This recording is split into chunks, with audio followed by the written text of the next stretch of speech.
Welcome to my channel math in one shot. आज हम discuss करेंगे एक्सरसाइज 5.2 का क्वेश्चन नंबर 16, जिसमें आपको गिवन है if the third term of the AP is 16 and the difference between the seven term and fifth term is 12, then find out the AP.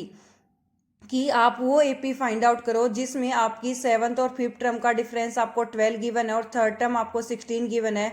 तो हम third term को क्या लिख सकते हैं, a plus 2d that equal to 16, and seven term को हम क्या लिख सकते हैं, a प्लस 6d, और a5 को लिख सकते हैं a प्लस 4d।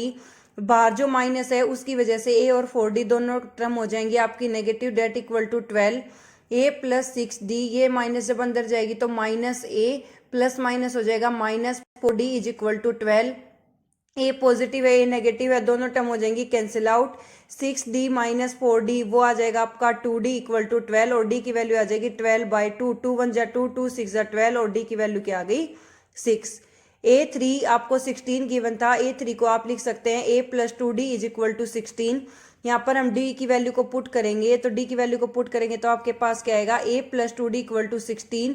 यहाँ पर आपने वैल्यू रखी a plus 2 multiply 6 is equal to 16, a is equal to 16, ये 12 यहाँ पर पॉजिटिव है, सेकंड साइड हो जाएगा negative. 16 minus 12 that equal to 4, तो a की वैल्यू आ गई आपके पास 4।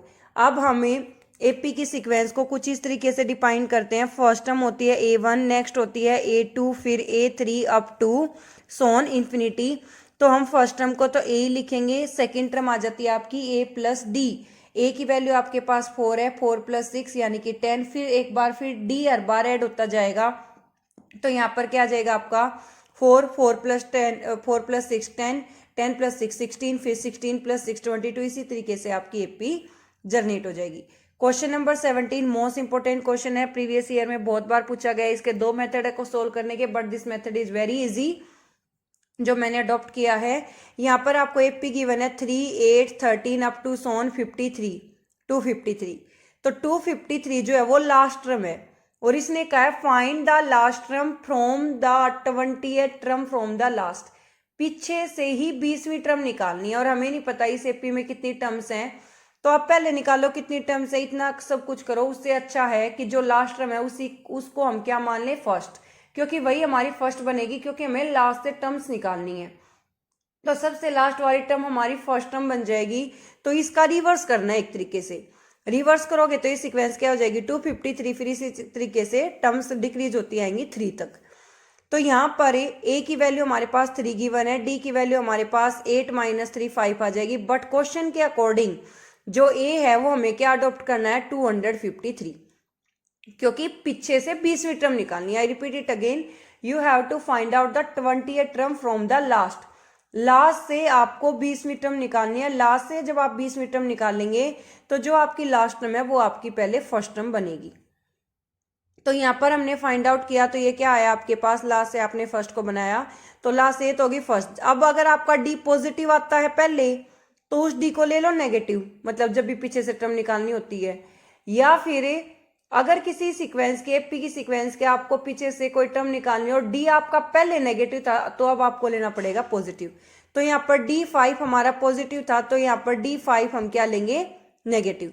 तो यहाँ पर ए की वैल्यू हो गई हमारी 253, डी की वैल्यू होगी -5। टोटल नंबर ऑफ टर्म यानी कि N20 हमें फाइंड आउट करना है। तो A20 को हम क्या लिख सकते हैं, a प्लस 19 डी। ए की वैल्यू लेंगे हम 253 प्लस 19 इंटू डी की वैल्यू ली -5। 253 माइनस 19 5 जा 95। 253 में से 95 को सब्ट्रैक्ट करेंगे तो आपके पास क्या आ गया 158। 1% मान लो अगर यहाँ पर 5 नेगेटिव होता तो हम यहाँ लेके चलते पॉजिटिव। तो A20 की वैल्यू क्या आ गई 158। इस एपी की पीछे से 20वीं टर्म क्या आ जाएगी 158। नेक्स्ट क्वेश्चन में आपको 4 टर्म का और 8 टर्म का जो सम है वो 24 गिवन है। A4 को लिख सकते हैं a प्लस 3d, 8 को लिख सकते हैं a plus 7d equal to 24। a plus a हो जाएगा 2a plus 10d equal to 24। यहाँ से 2 को ले लो common, a plus 5d equal to 24, जो 2 मल्टीप्लाई में आएगा वो हो जाएगा डिवाइड। इसके अपोजिट सेकंड केस दे रखा है कि 6 टर्म और 10 टर्म का जो सम है वो आपका 44 है। तो a 6 को लिखेंगे a प्लस 5d, a 10 को लिखेंगे a plus 9d equal to 44। तो a plus A 2a plus 14d equal to 44। Similarly take 2 common, a plus 7d equal to 44। A plus 7d, ये 2 यहाँ मल्टीप्लाई, ये सेकेंड साइड हो जाएगा divide, तो value आ गई 22। सिमिलरली यहाँ पर 2 कॉमन लेके हमने सेकेंड साइड मूव करवाया तो आ गया 12 डिवाइड करने के बाद। अब एक इक्वेशन को नाम दे दिया हमने इक्वेशन 1 का और एक को दे दिया 2 का। अब हम इक्वेशन 2 में से 1 को सब्ट्रैक्ट करेंगे और फ्रॉम के बाद वाली टर्म को हम हमेशा ही पहले लिखते हैं। तो a plus 5d is equal to 12, इसको हम पहले लिखेंगे। a plus 7d equal to 22, इसको हम बाद में लिखेंगे। साइन हो जाएंगे चेंज क्योंकि हम सब्ट्रैक्ट कर रहे हैं, तो a से a cancel out, 5 minus 7 minus 2d is equal to -10, minus से माइनस कैंसिल आउट, d की वैल्यू आ गई 5। इस d की वैल्यू को उठा के हम फर्स्ट और सेकंड किसी भी इक्वेशन में रख देंगे। मान लो फर्स्ट में रख रहे हैं तो a plus 5 multiply 5 is equal to 12, तो ये 12 माइनस 25, ये 25 यहाँ पॉजिटिव है, सेकंड साइड हो जाएगा नेगेटिव, वैल्यू आ गई -13, यानी कि a की वैल्यू -13 है।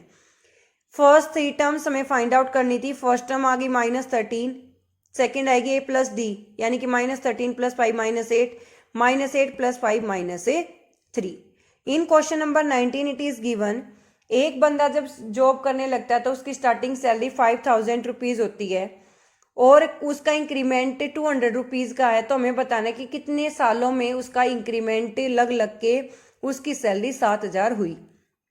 तो ए एन जो है वो उसकी लास्ट टर्म है, यानी कि 7000 है, और डी आपका जो इंक्रीमेंट लग रहा है वो आपका 200 है। ए यानी कि जो आपकी फर्स्ट सैलरी थी वो 5000 है। ए एन का फॉर्मूला अप्लाई करेंगे, N is equal to A plus N minus 1 into D. 7000 is equal to 5000 plus N minus 1 into 200। ये 5000 यहाँ पॉजिटिव है, सेकंड साइड हो जाएगा नेगेटिव, तो वैल्यू आ गई 2000। ये 200 यहाँ मल्टीप्लाई है, सेकंड साइड हो जाएगा डिवाइड, 20 to 20 कैंसिल आउट, 2 10 जा 20, 10 इक्वल टू एन माइनस 1, ये 1 यहाँ नेगेटिव है, सेकंड साइड हो जाएगा पॉजिटिव, एन की वैल्यू आ जाएगी 10 plus 1 is equal to 11। In question number 20 it is given, Ramkali नाम की एक लड़की है जो अपने पिगी बैंक में स्टार्टिंग में 5 रुपीज़ डालती है, उसके बाद वो ईच डे और ईच वीक 1.75 रुपीज़ ऐड करती है, लास्ट में उसके 2.75 रुपीज़ कितने दिनों में और कितने वीक में हो जाएंगे, कुछ इस तरीके से। तो आप ए एन का फॉर्मूला अप्लाई करेंगे, N is equal to A plus N minus 1 into D. A N की वैल्यू आपने रखी 20.75 is equal to 5 plus N minus 1 into D की वैल्यू 1.75, ये 5 यहाँ पॉजिटिव है, इधर आके हो गया नेगेटिव, ये बचेगा 15.75, 1.75 यहाँ पर मल्टीप्लाई, इधर आके हो गया डिवाइड, 2 डेसिमल ऊपर है 2 नीचे हैं, कैंसिल आउट होके आ गया 9, ये 1 यहाँ नेगेटिव है, सेकंड साइड हो जाएगा पॉजिटिव, 9 प्लस 1 क्या आ जाएगा 10, तो एन की वैल्यू आ गई 10। Thank you so much for watching, bye.